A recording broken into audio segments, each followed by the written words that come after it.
کو بائیں ذراع پر رکھتے، جب رکوع میں جاتے اللہ اکبر کہتے، دونوں ہاتھوں کو اٹھاتے رفع الیدین کرتے، جب رکوع سے سر اٹھاتے اپنے دونوں ہاتھوں کو کندھوں کے برابر اٹھاتے رفع الیدین کرتے، جب دو رکعتیں پڑھ کے کھڑے ہوتے تب رفع الیدین کرتے۔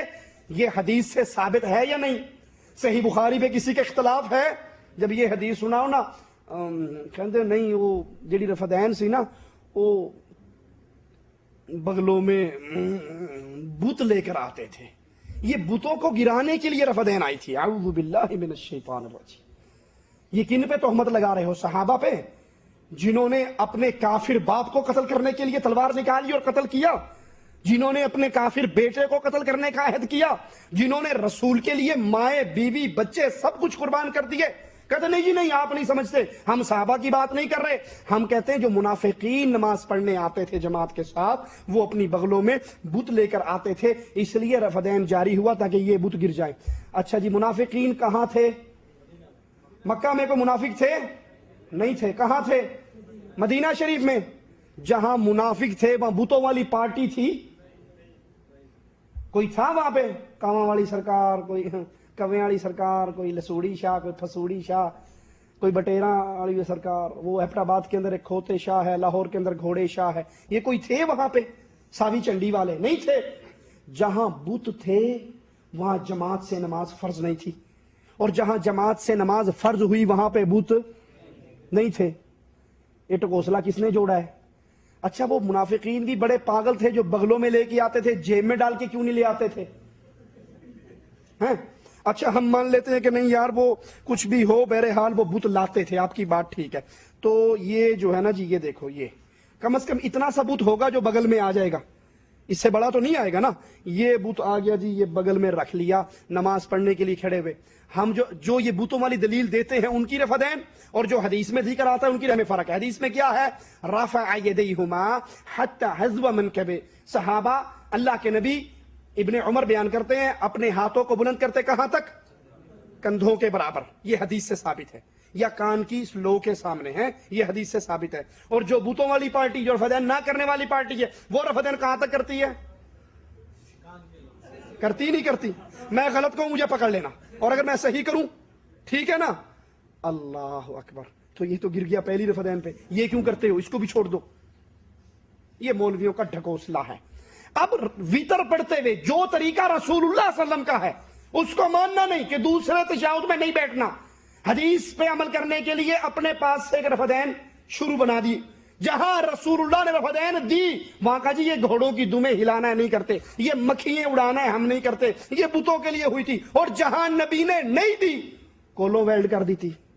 جب ایک رکعت وتر کی نماز پڑھنی ہو اس وقت کیا طریقہ ہے؟ ایک رکعت کے لیے آئیں، ٹھیک ہے، اللہ اکبر کہہ کے اپنی نماز شروع کریں جس طرح ایک رکعت پڑھی جاتی ہے، دوسرے سجدے کے بعد اس کے تشہد میں بیٹھے، تشہد پڑھیں، درود شریف پڑھیں، دعائیں پڑھیں اور سلام پھیر دیں۔ یہاں سوال کرنے والے کا سوال شاید یہ ہوتا ہے کہ وہ 3 رکعت کی تو وتر، 3 رکعت کی تو نیت ہمیں پتہ ہے، 1 رکعت کی نیت کیا ہوگی؟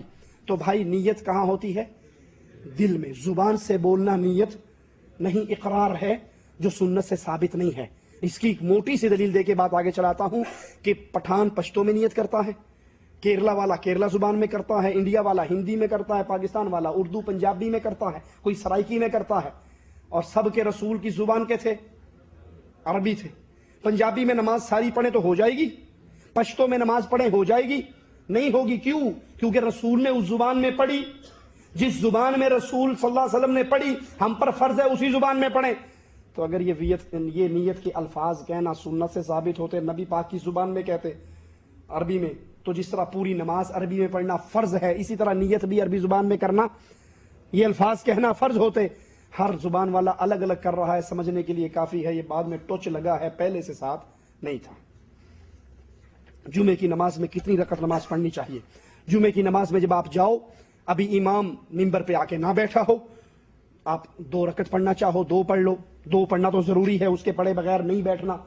اللہ کے نبی نے فرمایا کوئی تم میں سے مسجد میں نہ بیٹھے جب تک 2 رکعتیں نہ پڑھ لے۔ اس کے علاوہ آپ کے پاس ٹائم ہے، آپ نفل پڑھنا چاہو پڑھ لو، اور اگر امام صاحب اگر بیٹھ گئے ہیں تب بھی 2 رکعت پڑھے بغیر، تحیۃ المسجد پڑھے بغیر نہیں بیٹھنا۔ نماز جمعے کی کتنی ہے؟ 2 رکعتیں امام کے ساتھ پڑھ لی۔ اب اس کے بعد اگر آپ نے سنتیں جو پڑھنی ہیں مسجد میں پڑھو گے تو 4 رکعت، اور اگر گھر میں جا کے پڑھو گے 2 رکعت۔ اگر جو بندہ گھر میں سنتے پڑھتا ہے 2 امام کے ساتھ پڑھی، 2 گھر میں پڑھی، 2 تحیۃ المسجد پڑھ لی ہے، یا وہیں پڑھ لیے تو 4 پڑھ لی۔ ہمارے ہاں کیا ہوتا ہے جمعہ بھی پڑھا جاتا ہے اور ساتھ پوری ظہر کی نماز بھی احتیاطاً پڑھی جاتی ہے۔ پڑھتے ہیں نہیں پڑھتے؟ بالکل 5ویں کلاس کے بچے کی طرح ریاضی کا پیپر آیا نا، استاد نے 10 سوال لکھ دیے اور کہا اس میں سے 5 حل کرنے ہیں، تو ہم جب چھوٹے ہوتے تھے نا ہمیں 10 آتے تھے، 10 کے 10 کر دیتے تھے۔ کیوں؟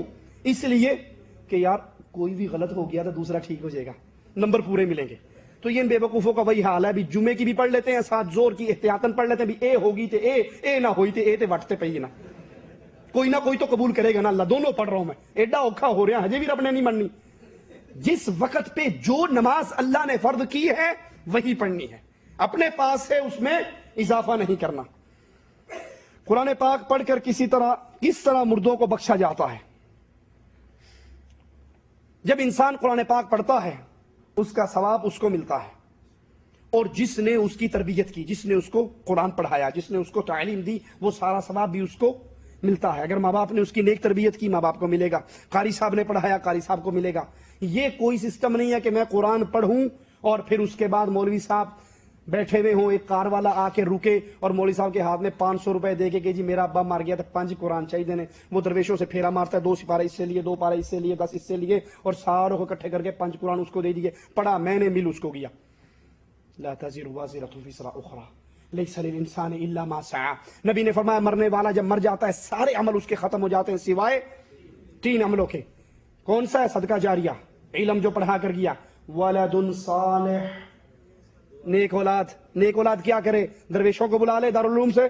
نیک اولاد کیا کرے؟ گٹھلیوں پہ آیت کریمہ پڑھے۔ نیک اولاد کیا کرے؟ باپ کے مرتے دیگے چڑھا دے، 3واں 7واں 9واں 10واں 40واں کرا کے مولوی کا پیٹ بھر دے۔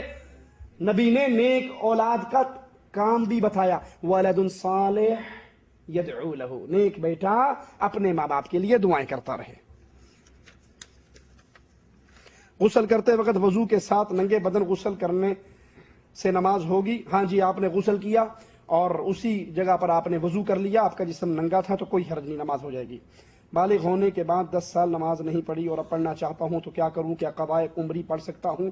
جو انسان بالغ ہو جائے، کلمہ پڑھتا ہے، بالغ ہو چکا ہے، عاقل ہے، اب وہ نماز نہیں پڑھتا تو وہ مسلمان، بھلے اس نے اپنا نام مسلمانوں والا رکھا، وہ مسلمان نہیں ہے۔ جس دن آپ نماز شروع کرو گے توبہ کرو سابقہ گناہوں پر، اللہ آپ کی سابقہ گناہوں کو معاف کر دے گا، توبہ سے سارا گناہ معاف ہو جاتے ہیں، اور اس دن سے اپنی نماز کا آغاز کرو۔ قضائے عمری made in India made in Pakistan مسئلہ ہے، اس کا قرآن و حدیث میں کوئی ثبوت نہیں۔